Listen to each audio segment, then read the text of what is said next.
Aujourd'hui, je discute avec un invité hors du commun, Sébastien Gauthier, un boulanger qui ne passe pas inaperçu. Tatoué de la tête aux pieds et arborant fièrement un mohawk arc-en-ciel, Sébastien n'est pas un boulanger traditionnel. Il nous partage son incroyable parcours vers un travail où il peut enfin être lui-même, sans cacher ses tatouages ni sa coupe de cheveux. C'est à Shawinigan que son rêve a pris forme avec l'ouverture de sa boulangerie Le Grille-Pain du coin, un lieu où l'authenticité est au cœur de tout. Sébastien parle de sa stratégie sur les médias sociaux où il a su créer une communauté solide sur Facebook sans jamais recourir à la publicité. Son secret, une communication purement organique qui véhicule ses valeurs et son histoire. Rejoins-nous pour cette conversation inspirante pour découvrir comment Sébastien utilise le storytelling et l'authenticité pour se démarquer sur les médias sociaux. C'est parti!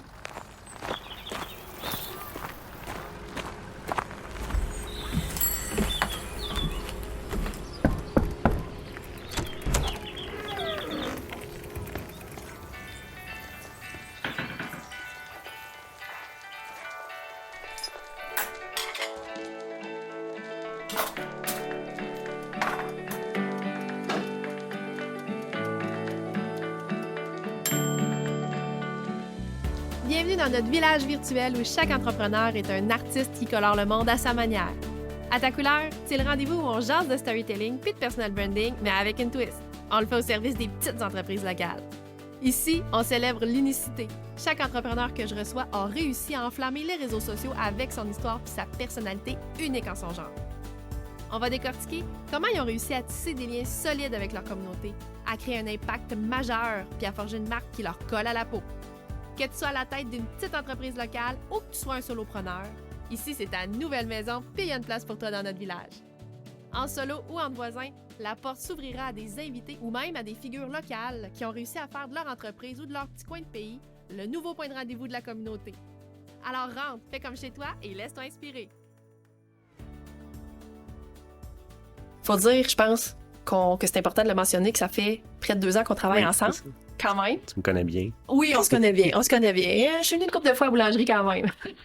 Mais avant de se plonger dans la discussion plus profonde, j'ai envie que tu racontes à quel moment cette étincelle-là est née pour le rêve d'ouvrir une boulangerie. Ton rêve d'ouvrir une boulangerie, c'est né quand cette étincelle-là? Puis comment cette étincelle-là a évolué au fil des ans? Dans le fond, moi, je viens de Saint-Mathieu-du-Parc, qui est un petit village proche du Parc national, où la boulangerie était super importante. C'était au milieu du village, puis toutes les fins de semaine, puis on allait chercher du pain, puis le dimanche matin, le pain au raisin, c'était comme une tradition. Puis, vers l'âge peut-être de 7-8 ans, je passais le balai, mettons, dans la boulangerie, puis me faire un peu d'argent. Puis, je tripais sur l'environnement, puis sur le métier de boulanger. Fait que c'est quoi qui m'impressionnait.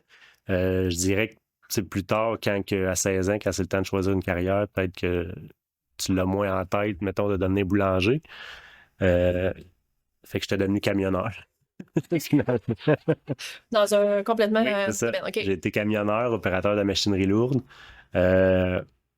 Ensuite, je suis allé dépanner dans une résidence personnes âgées que finalement, j'ai resté 12 ans. Oh, c'est un long dépannage, oui. quand même. OK.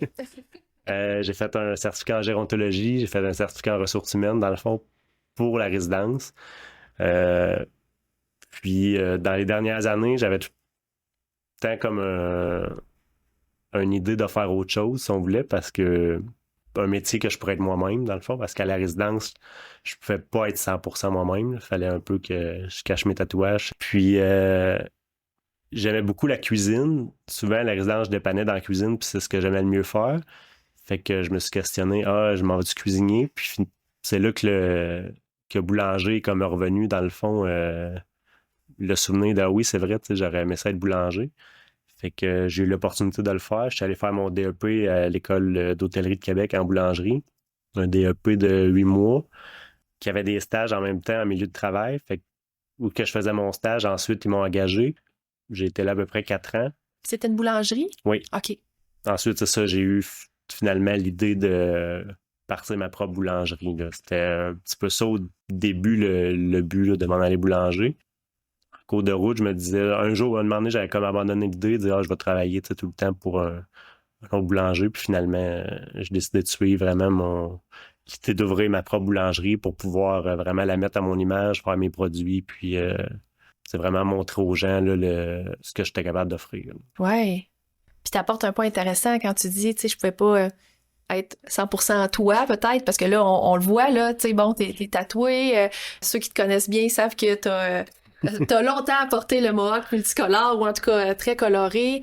J'avoue que dans une résidence pour personnes âgées, ça doit pas être évident, c'était sûrement pas accepté au même point où, là, présentement, tu te permets, là, non, c'est ça. C'est sûr que j'avais une coupe de une coupe de cheveux plus traditionnelle.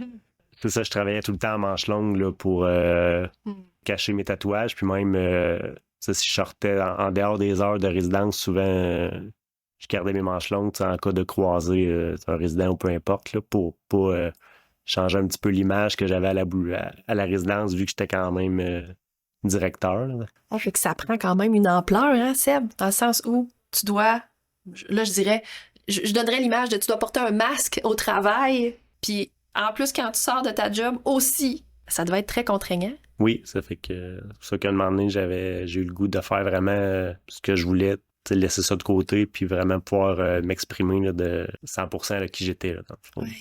Puis t'as fait, Sébastien, t'as fait aussi un cours en lancement d'une entreprise. C'est d'ailleurs là qu'on s'est croisés pour la première fois parce que je t'ai enseigné à ce moment-là les cours de marketing web, cours de marché, de marketing aussi.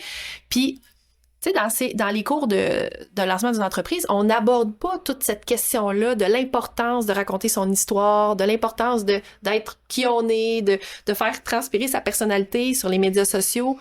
Penses-tu que les entrepreneurs, les futurs entrepreneurs auraient intérêt à apprendre ces stratégies-là, ces concepts-là? Je pense que oui, c'est super. C'est des concepts super importants parce que souvent, ce qu'on apprend puis ce qu'on voit en général, c'est que ce soit la compétition, peu importe, c'est beaucoup se servir des réseaux sociaux pour un peu comme un catalogue. Mm-hmm. Afficher des menus, afficher des produits. Même moi, à la base, c'était un peu ça que je me disais. Les réseaux sociaux, je vais prendre des belles photos de pain, puis essayer d'en mettre tous les jours pour que ça ait l'air attrayant, que le monde vienne parce qu'ils voient le produit a l'air bon. Mais c'est surtout, je pense, ce qui attire les gens, c'est l'histoire de la personne qui fait le produit. Le côté humain, je pense qu'il est beaucoup plus important que le côté plus catalogue là, des réseaux sociaux. Ouais. Comme quoi les gens n'achètent pas nécessairement ce qu'on fait, mais pourquoi on le fait. Oui, c'est ça. Puis l'impact de l'humain derrière de la personne a un impact sur, on va se le dire, sur les ventes, sur l'envie d'aller à une place, sur l'envie d'acheter à cette personne-là. Oui, parce que ça l'apporte aussi que ça, c'est pas fait, c'est fait par des humains qui ont une histoire, qui ont des émotions, peu importe. C'est pas fait par une machine dans une usine. Là. Fait que tout ça rentre en ligne de compte. Oui, ça a un impact émotionnel sur le choix, sur l'action, bien sûr. Ben oui, c'est ça, exact. Toi, quand est-ce que tu as compris ça? Est-ce que c'était ta perception d'emblée des réseaux sociaux ou tu as compris ça en cours de route que c'était important?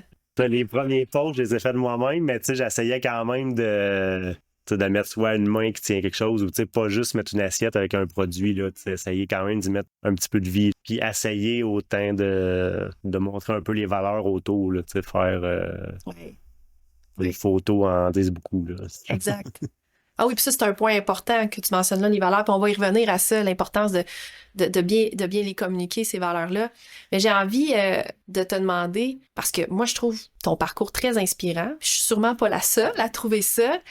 En quoi tu penses le fait de justement raconter cette histoire-là? Est-ce que tu penses que ça réussit à inspirer d'autres personnes à réaliser leurs rêves ou du moins à persévérer parce que on voit là, ton parcours quand même là, t'es passé par plusieurs métiers, plusieurs j'ai un parcours un peu atypique là, comme plusieurs entrepreneurs aussi, tu sais, t'es pas le seul. Donc, est-ce que le fait de raconter ton histoire, tu penses que ça inspire d'autres entrepreneurs ou d'autres personnes? As-tu déjà entendu des gens qui sont venus vers toi en disant hey, écoute, au début, quand on a ouvert Radio-Canada, il avait fait un reportage, dans le fond, puis ça, j'en ai entendu parler beaucoup. Puis récemment, il y a un entrepreneur, dans le fond, qui voudrait partir une boulangerie dans une autre municipalité qui m'a demandé s'il pouvait venir me rencontrer, là, dans le fond, pour que je l'aide un peu, voir si son projet est bien, puis c'est ça, un peu peut-être s'inspirer, là, dans le fond, c'est intéressant, ça. De la boulangerie. Là. Intéressant. Fait que, ah oui, t'attires vers toi peut-être d'autres entrepreneurs qui auraient ce même rêve-là potentiel d'ouvrir leur boulangerie? Puis penses-tu que les réseaux sociaux, le contenu sur les réseaux sociaux, ils sont pour quelque chose? Je dirais que oui, parce que sinon ici, là, les mondes nous voient travailler, mais souvent on jase, oui, avec les clients, mais pas autant que sur ce qu'ils peuvent voir sur les réseaux sociaux, que là, vraiment, Ça les jase. histoires. Oui, c'est ça. On va se le dire, ça jase sur tes pages. C'est ça, il y a beaucoup de communication, puis ça fait que le monde le voit plus large. J'ai beaucoup aussi souvent des demandes soit d'autres commerces ou d'autres gens qui ont des produits qui aimeraient s'associer, mettons, à la boulangerie pour les vendre ou si je veux montrer leurs produits ou peu importe. Ils voient l'opportunité, le potentiel par les communications qui sont faites, puis comment c'est bien mis en valeur là, sur les réseaux sociaux. Puis j'ai une question par rapport aussi au fait que, tu sais, dans le contexte actuel dans lequel on est présentement, la pénurie de main-d'œuvre, on est encore, un petit peu là-dedans, puis tu sais, on va se le dire, durant la pandémie, c'était encore plus le cas. Surtout dans ton secteur d'activité aussi, c'était particulièrement difficile. Puis toi, c'est complètement l'inverse. Complètement l'inverse que tu vis. Hein? C'est-à-dire qu'il y a des gens qui viennent porter leur CV spontanément, qui veulent travailler à la boulangerie. Je pense notamment à Marie-Pierre, ta barista, qui a quitté son emploi d'éducatrice spécialisée pour venir travailler ici. Comment t'expliques ça, cette attraction-là que t'as envers les gens qui veulent venir travailler avec toi? Ben, je crois que les gens, tu sais, Marie-Pierre, elle, c'est sûr, on n'était pas encore ouvert, fait qu'elle a vraiment cru au projet, puis, tu sais, on a jasé ensemble, on a vu que les valeurs de la boulangerie la rejoignaient, puis elle s'est vraiment impliquée à 100%. Sinon, en général, les gens voient sur les réseaux sociaux ou quand ils rentrent à la boulangerie un peu l'ambiance qu'il y a, la vibe, si on peut dire, les valeurs. Je pense que c'est un milieu que les gens aimeraient travailler ici. Fait que souvent, à chaque mois, j'ai des CV là, des gens qui me laissent leur CV comme quoi qu'ils aimeraient ça travailler ici. Là. Puis il faut dire aussi que, tu sais, il n'y a pas souvent de postes qui s'ouvrent ici, là, parce que non, les employés sont très fidèles. Oui, j'ai hésité depuis le début. Dans le fond, j'ai eu à réengager une personne parce que c'était une étudiante qui est allée finalement, qui est rendue à Québec, mais sinon, c'est tous les mêmes employés depuis l'ouverture. Fait que tu as une fidélisation au niveau de tes employés, tu as une fidélisation aussi très forte au niveau de ta clientèle sur semaine, on va se le dire, principalement les retraités qui sont ici, parce que habituellement, là, ici, alors on se parle là, on est une journée où tu es fermé, parce que toi, tu es ouvert 4 jours semaine, donc du mercredi au samedi, mais en temps normal, du mercredi au samedi, ici, c'est pas mal rempli, là. Il y a du monde à la messe, comme on dit. Oui. Moi, il y a quelque chose qui me marque énormément, Sébastien, de toi, de ton équipe aussi. C'est le fait que vous ayez jamais eu de réticence, en tout cas pas à ma connaissance. Peut-être que vous en avez eu, là. Vous avez bien caché votre jeu si c'est le cas. Jamais de réticence à vous montrer tel que vous êtes sur les médias sociaux. Quand j'arrive ici, vous n'êtes pas du genre à vous cacher et à vous dire « Oh non! » La gestionnaire de médias sociaux qui arrive. Au contraire, vous êtes tout souriant, vous m'accueillez toujours de belle façon, toujours partant pour faire du contenu sur les médias sociaux. Par quoi t'expliques ça, cette confiance-là, puis cette ouverture-là vraiment à être pleinement authentique sur les médias sociaux? Moi, c'est dans ma vision depuis le début. Dans le fond, je voulais être authentique, je voulais que les gens voient c'est quoi être boulanger, c'est pourquoi, dans le fond, j'ai 2 fenêtres qui, quand on a rénové la place, on a mis 2 fenêtres qui donnent sur la cuisine, dans le fond, où ce qu'on fait la préparation. Les gens nous voient toute la journée travailler, puis ça, c'est important pour moi, je trouve que c'est intéressant, puis ça met les gens en confiance de voir comment c'est fait, que tout est fait ici. Fait que je pense que cette authenticité-là, on l'a je voulais la montrer avant même qu'on ouvre. Fait que c'est pour ça que sur les réseaux sociaux, c'est pas compliqué, là, dans le fond. On est habitué que le monde nous voit travailler à tous les jours. Fait qu'on fait juste ouvrir plus de monde là, sur les réseaux sociaux, mais ça fait partie vraiment des valeurs de la boulangerie, là, d'être authentique. Là, ça se vit. On se force pas, là, c'est ça. Ça se vit à la boulangerie, puis ça se vit autant en ligne que sur place. C'est ça qui est génial. Puis pour avoir été témoin à plusieurs fois, parce que ça m'arrive des fois de venir travailler ici une journée complète, parce que, on va se le dire, je suis bien nourrie hein, quand même. C'est pas plate de venir travailler ici. Puis, je le vois quand les gens rentrent, puis je le vois l'accueil que vous faites, les saluts, les babayes, les grands sourires. J'ai même vu des fois des gens à vouloir te parler. Tu sais, aller plus loin dans cette connexion-là. Puis le fait aussi qu'on est dans une ancienne cordonnerie qui a été quand même, qui a fonctionné longtemps, plusieurs années, la cordonnerie Blais, ici à Shawinigan-Sud, c'est comme un pilier dans la communauté. Oui, je sais pas à quelle année, dans le fond, Parce que ça, c'est comme la deuxième bâtisse, c'est la date de 96, mais avant ça, il était ici, mais en arrière, dans le fond, la bâtisse était comme en arrière. Je pense qu'elle passe au feu, puis ils ont rebâti celle-là. Fait que je me souviens pas exactement combien d'années ça peut faire, mais oui, ça fait longtemps. Ça fait quand même longtemps, assez pour être connu, reconnu, puis être vraiment un pilier comme dans la communauté à Shawinigan-Sud. Est-ce que tu aurais senti, toi, le fait que toi, t'arrives, tu t'installes ici, dans une ancienne cordonnerie qui est très connue du milieu?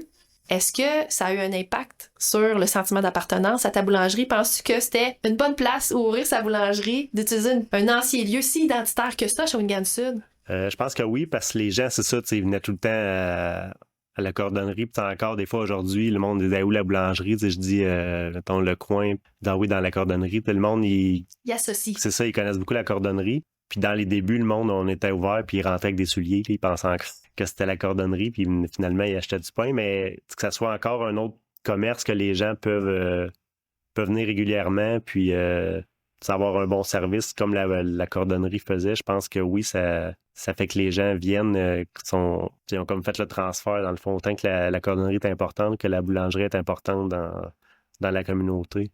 Il y a comme un souci de continuité. Oui. Ce que tu dis, comme si la cordonnerie Blette avait passé à POC. Oui, un peu ça. Puis même le propriétaire, dans le fond, quand que la cordonnerie Blais elle a arrêté, le local était vide, puis il a pas... il y a eu des offres, puis il a pas refusé.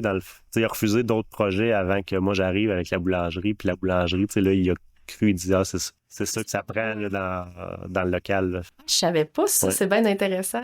Là, c'était une cordonnerie, on s'entend, c'est quelque chose qui est associé à un métier très traditionnel, tout ça. La boulangerie aussi, même affaire. On est comme dans une continuité, justement, à ce niveau-là. Mais là, toi, le boulanger punk tatoué, des fois, on arrive ici puis on entend de la musique punk. Bon, pas tout le temps, on va se le dire, mais c'est arrivé parfois. Ouais. Quand c'est toi qui mets la musique, ça arrive. Quand c'est les employés, c'est quelque chose de plus doux, mais quand même, dans le sens où tu te permets quand même de mettre cette vibe-là qui est la tienne dans ta boulangerie. Tes instruments de cuisine aussi sont rangés dans un... ancien coffre à outils, ouais, c'est ça, là, comme sur roulette, un gros coffre à outils sur roulette, sur lequel il y a plein de stickers. Oui, on est vraiment dans un environnement comme ça ici. Ça se ressent beaucoup. Comment ta clientèle, au départ, réagit face à toute cette ambiance-là, puis au fait que tu sois pleinement 100%, là, parce que là, tu t'es laissé vraiment être, tu sais, on s'entend, on les voit, là, tes manches, tu te cachais plus, là. J'ai fait la déco en fonction de ça aussi, puis à la base, tu sais, je me dis, le monde aime ou aime pas, là, tu sais, je voulais comme pas faire de compromis, là, dans le fond, je dis, c'est ça. Puis, tu sais, les gens, je pense, c'est ça qui se sont identifiés, ils aiment venir à la boulangerie parce que c'est un peu dépaysant, justement, ça part d'une boulangerie traditionnelle, fait que, tu sais, juste pour un peu le dépaysement qu'ils peuvent avoir, je pense qu'ils viennent à la boulangerie pour ça. Puis les gens... tu me reconnaissent aussi, tu sais, ils savent, ils me croisent à l'épicerie, ils disent « Ah, c'est le boulanger », comment, tu sais, souvent, ils viennent me parler parce que ils me reconnaissent. Là, j'ai rasé mon mohawk dans le sens de... Oui, parce qu'il faut dire que depuis le début, ici, t'avais un mohawk. C'est ça. Les gens m'en parlent, ils disent « Oh non, t'as rasé ton mohawk, qu'est-ce qui va revenir? » Fait que des gens, tu sais, qui m'ont jamais nécessairement parlé... Ici, là, j'ai croisé une madame l'autre fois à la pharmacie, puis elle dit « Oh, vous avez rasé votre mohawk. » Fait que, tu sais, les gens sont quand même... tu sais, ils aiment ça, là, je pense, la vibe et toute l'ambiance que ça apporte ici. Ça les a imprégnés? Oui. Clairement. Ça, c'est clair que c'est un branding qui est quand même assez fort, hein? Où ton personal branding a été tellement fort que ça a marqué les gens, puis maintenant, ils s'attendent à ça. Oui. Un peu comme moi avec ma couleur jaune, des fois, il y a des gens qui me disent « Ah, tu portes pas de jaune aujourd'hui? Ah, ça manque de jaune! » C'est comme tellement ancré. On a tellement... C'est le fun, ça, parce que ça veut dire que, ben c'est ça, on est pleinement nous, tu sais, oui. 100% authentique, puis ça doit faire du bien de l'être. Oui. Puis... c'est ça, le mohawk, c'était pour moi. Je le faisais pas nécessairement pour que les gens me reconnaissent. Là. Moi, je trouvais ça cool. Puis, fait que, non, c'est ça. Ça fait du bien. Ben oui, c'est clair. Puis, tu sais, Sébastien, pour les gens qui te suivent, en tout cas, ils ont peut-être constaté. Moi, je l'ai constaté. Ça m'a énormément impressionné. La vitesse à laquelle la page Facebook, pour nommer que celle-ci, là, la page Facebook a connu comme une croissance phénoménale en très peu de temps en termes de nombre d'abonnés, mais pas juste ça. Pas juste ça, en termes aussi d'interaction, d'engagement. On n'a pas eu à travailler, on va se le dire, là, d'arrache-pied pour réchauffer ta communauté. Elle était chaude dès le départ. Puis on est passé de 0 à 4000 abonnés assez rapidement. Puis on s'entend que des centaines de commentaires puis des partages, ça arrive souvent. C'est même pas rare, ça arrive souvent. T'expliques ça par quoi?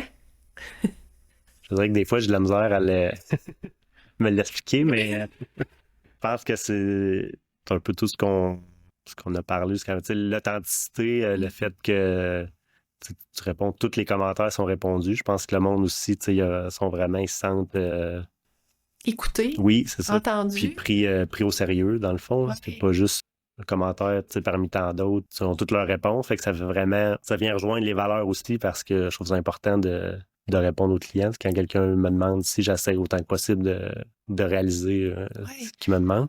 Fait que je pense que le monde, ça, aime vraiment ça. Aussi beaucoup le sentiment d'appartenance là, à la boulangerie. Je pense que les gens veulent... les clients ont à cœur que ça fonctionne puis de la faire connaître le plus possible. Là. Je pense que...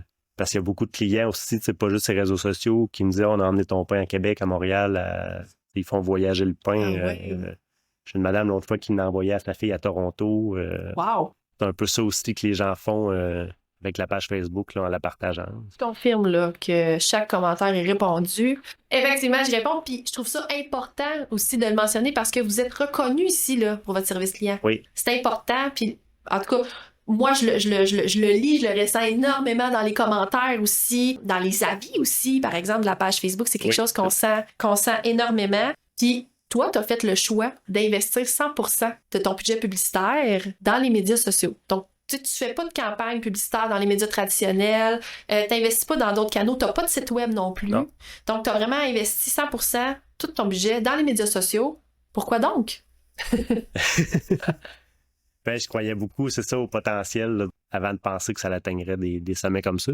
Je trouve que c'est important, justement, que je voulais démontrer, c'est ça, tout le côté plus humain, puis je trouve que sur un site web, c'est moins... un site web, c'est comme là, c'est figé, ça bouge moins, tandis que là, on peut, les gens peuvent m'écrire s'ils ont des questions, on peut parler de plusieurs choses, que ce soit des employés, que ce soit une histoire, ou fait que je trouve que c'est vivant, les réseaux sociaux, contrairement à une annonce à la radio. Puis ça reflète un peu, si les gens nous voient travailler, fait que je trouve que c'est un peu le même principe sur Facebook, là, dans le fond, que nous voient... C'est comme une continuité. Oui, c'est ça. D'ici, l'extension, si on veut. D'ici, c'est intéressant. Puis, ben, je pense que c'est une bonne décision parce que, clairement, les clients sont là. Oui. Les clients sont au rendez-vous. Ça a un impact, j'imagine, sur tes ventes. Oui, parce que, dans le fond, je dirais pas que les 4000 abonnés sont clients de la boulangerie, mais certainement, d'après moi, la moitié. C'est du monde quand même. C'est du monde. Mais je me rappelle même, Sébastien, que tu me racontais qu'à l'ouverture, il y avait des gens qui attendaient, là, qui faisaient la file. Oui. Dans le fond, je dirais le premier mois et demi, puis j'ai ouvert en janvier, fait que c'était en plein hiver. Puis il y avait des files dehors là, les samedis, puis on manquait de... Manquait de pain? On manquait de pain. On y a eu fallu s'ajuster, tout le temps augmenter. Puis c'est un peu ça aussi que ça a vraiment monté vite. Puis la clientèle a été fidèle. Puis c'est un peu ça aussi qui s'est reflété sur Facebook. Là, dans le fond, il y a eu beaucoup d'abonnés vite qui sont restés fidèles, qui continuent de commenter, de partager. Dans le fond, ils n'ont pas juste aimé la page une fois. Ils continuent d'être actifs. Puis tu sais, t'incarnes, t'as parlé de valeurs tantôt, puis j'ai dit qu'on y reviendrait. T'incarnes beaucoup ces valeurs-là, justement, d'implication, ces valeurs familiales-là, d'entraide aussi, dans le milieu d'accessibilité avec les clients. Puis tu sais, c'est ce qui explique aussi, j'imagine, le fait que vous êtes ouvert 4 jours semaine. Hein? Donc, vous êtes fermé les dimanches, lundi, mardi. Oui. Ça, c'est un choix que t'as fait qui respecte tes valeurs, absolument. C'est des valeurs quand même qui sont, on va se le dire, à contre-courant, ou du moins des valeurs que sont la performance, le travail. Hein, dans notre société, c'est quand même des valeurs assez importantes, ça. Toi, t'arrives puis tu dis non, moi, j'ouvre 4 jours semaine parce que la conciliation travail-famille, c'est super important. J'ai 3 enfants, quand même. Penses-tu que ça contribue, ça, cette façon-là de penser puis de mettre de l'avant ces valeurs, ça contribue à l'attraction de la boulangerie auprès de ta clientèle? Parce que j'imagine que la plupart des boulangeries sont pas ouvertes 4 jours. Je sais pas, là, dans Non, ton... puis souvent, horaire plus ouvert que ça. c'est déjà le fait de ne pas être ouvert le dimanche. Tu sais, au début, j'en parlais, puis dire, ah ouais, t'es pas ouvert le dimanche. Souvent, c'est le dimanche, le monde va aller chercher des croissants dimanche matin. Ah oui, Puis, c'est une journée forte, ça, le dimanche, là, ouais. pour... Puis, moi, tu sais, au début, c'était clair que je n'ouvrais pas le dimanche, justement, pour être en famille, parce que vu que je travaille de nuit tout le temps, le samedi, c'est moyen, mais le dimanche, ça, c'est vraiment une journée qu'on peut profiter au moins avec les enfants puis qui sont en congé. Fait que ce choix-là, au début, il y a quand même beaucoup de gens me disaient, je suis pas sûr. 4 jours pour voir le dimanche, Tu tires dans tu le tires pied. dans le pied, Ah oui, ouais. un peu. Puis non, les gens ont tout de suite sont bien pris ça. Il y a personne qui m'a jamais dit, des clients, vous êtes pas voir le dimanche. Tout le monde le sait, puis ils font leur commande le samedi. Que ça là-dessus, ça va bien. Puis le fait que ça, j'implique, tu sais, mes enfants sont souvent ici, ils travaillent, ils ont une salle de jeu dans le sol. Ça fait que les gens n'ont pas peur d'emmener leurs propres enfants. Tu sais, les clients, ils viennent avec leurs enfants, puis ils n'ont pas l'impression de déranger, là, dans le fond. Puis on fait beaucoup de choses pour les enfants aussi, des produits qu'on sait que les enfants vont aimer, parce que mes enfants les ont testés. Oui, là, par tes enfants. Ben oui, puis c'est vrai, puis ils mettent la main à la pâte, c'est le cas de le dire. Là, des Quand fois, je suis là, c'est ça, je les emmène travailler. les pédagogues, tu Oui, souvent les journées pédago, c'est ça, ou l'été, ou des fois, c'est ça, quand que ça donne là, qu'ils sont en congé puis que la boulangerie est ouverte, là, j'essaye, s'ils veulent, là, de les apporter. Ouais, des amener. Puis ça résonne énormément, on va se le dire, là. Ton contenu, cette valeur-là de conciliation travail-famille, tu le vis, là. C'est pas juste une valeur lancée en l'air, c'est pas une valeur qui est écrite quand on rentre ici, sur le mur, comme une liste d'épicerie de valeurs, là. On le sent, puis ça, c'est chouette. Fait que la fin de semaine, ça se peut-tu que le samedi, ça soit la journée où, familialement, les gens viennent avec les enfants ici? Oui, il y a beaucoup d'enfants, puis souvent les miens sont là le samedi matin, c'est quasiment ceux qui vont venir faire un tour. Souvent, on vient dîner même. Puis j'ai remarqué ça aussi, hein, qu'avec tes employés, ce traitement-là, parce qu'on va se le dire, là, travailler avec des enfants qui s'amusent, t'en as 3 quand même en bas âge, là, ils ont quel âge ces enfants? Ils ont 8 ans, 7 ans, 5 ans. Tu sais, cette espèce d'esprit de famille-là, de communauté, ça se ressent énormément ici aussi, à l'interne, là. Oui, ils sont habitués, tu sais, des fois, c'est ça, il y a du monde, puis mon plus jeune veut faire la caisse. C'est ça, eux autres, c'est ça, qu'il y a une file, ça leur dérange pas, mais non, c'est ça, tous les employés le savent, puis j'ai pas l'impression que ça les dérange. Ouais, c'est vraiment bien accepté. C'est quoi le type de contenu, Seb, qui fonctionne le mieux sur tes réseaux sociaux? As-tu remarqué une tendance? Tu sais que tu dirais, hey, ça, quand on publie ça, là... Souvent, quand c'est nous, tu sais, que ce soit moi, les employés qui sont mis dans le fond en avant dans la publication, je dirais qu'il y a beaucoup de réactions. Les gens aiment ça, m'apprendre à connaître les membres de l'équipe. Je dirais que ça marche bien, là. Puis c'est le fun parce que en même temps, ça crée comme une expansion, si on veut, une connexion d'emblée, d'avance. Tu sais, parce qu'on les présente bien, justement, les employés, ils les connaissent. Là, on le sait que Marlene, c'est ton bras droit qui fait la boulangerie avec toi. Les employés qui sont au service à la clientèle, on les connaît bien. Marc-Pierre, lui aussi, on pourrait en nommer plein. Oui. Et ça fait en sorte que les gens, ils apprennent déjà à les connaître avant de se pointer ici. Puis ça doit bien se refléter, cette connexion forte-là qui est peut-être d'emblée plus... Ben oui, souvent, tu sais, ils rentrent, les gens nous envoient la main par la vitre, tu sais, ils ont, par la Marie-Pierre, ils ont l'impression, c'est ça, de déjà la connaître. Fait que je pense que c'est pas que ça enlève de la jungle, là, mais tu sais, la première approche est plus pratique, puis souvent est plus facile. Fait que les gens sont à l'aise de poser des questions, tu sais, s'ils ont des demandes spéciales pour leur café, puis les gens, c'est ça, souvent, ont l'impression de nous connaître un peu, là. Vous avez mis cette ambiance-là aussi, tu sais, parce que là, si vous n'avez pas vu ça, on a utilisé des grille-pains pour mettre nos micros. Ces grille-pains-là, habituellement, sont sur un buffet dans la salle à manger ici, puis les gens peuvent, comme libre-service, C'est ça. poster leur pain, puis gérer ça eux-mêmes. On se sent comme à la maison. Oui. T'as ça Nous, on l'idée? l'offre, mettons, c'est ça, le monde qui veut des toasts, du café, on a une variété de pain, mais il y a souvent des gens aussi qui achètent un pain, peu importe la sorte, puis ils demandent, peux-tu me le trancher, tu sais, je vais me faire des toasts, dans le fond. Fait que, ils s'assoient puis ils mangent des toasts. Fait que c'est un peu comme à la maison, là. Ça rajoute un peu à l'ambiance chaleureuse, dans le fond. De proximité. C'est ça, qu'on retrouve famille. en boulangerie. Ouais, puis ça, je l'ai maintes fois constaté, puis c'est un bonheur de pouvoir griller notre pain sur place. C'est quand même assez, je vais dire, atypique. En tout cas, j'ai jamais vu ça dans aucune autre boulangerie, puis j'imagine que c'était dans l'idée aussi du nom, tout est bien réfléchi, en ce sens. Je trouvais ça le fun aussi quand t'es boulanger, souvent j'en ai vu beaucoup de boulangeries parce que ça m'intéresse. Comme tu dis, il n'y a pas vraiment de place que tu peux faire ça. Moi, c'était une de mes idées, je me dis que ça serait le fun de pouvoir manger tout de suite le pain que tu viens d'acheter, dans le fond. Ben oui, ben oui.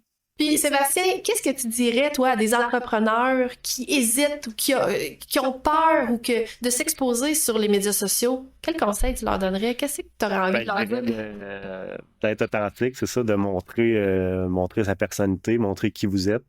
T'sais, les gens aiment ça, connaître ça, qui est derrière le produit ou l'entreprise, de pas juste mettre de l'avant le produit, dans le fond, de pas s'en servir comme un catalogue. Là. Oui. Comment tu vas évoluer ta boulangerie dans le futur, prochaines années, avec ta clientèle, en termes de communication? Puis, c'est quoi tes objectifs que tu vas atteindre? C'est sûr, dans le fond, là, j'ai pas mal une bonne clientèle de fidélisée. Là, j'aimerais ça plus aller chercher d'autres marchés, dans le fond. Puis je pense que la visibilité sur Facebook, c'est parfait pour ça. C'est de me faire connaître dans des restaurants. Là, je commence à en avoir. J'ai le 2800 du parc. Là, je vais fournir des miches pour le Trou du Diable pour l'hiver. Fait que tranquillement, je commence à avoir des restaurants aussi. C'est ça qui me découvre par les réseaux sociaux.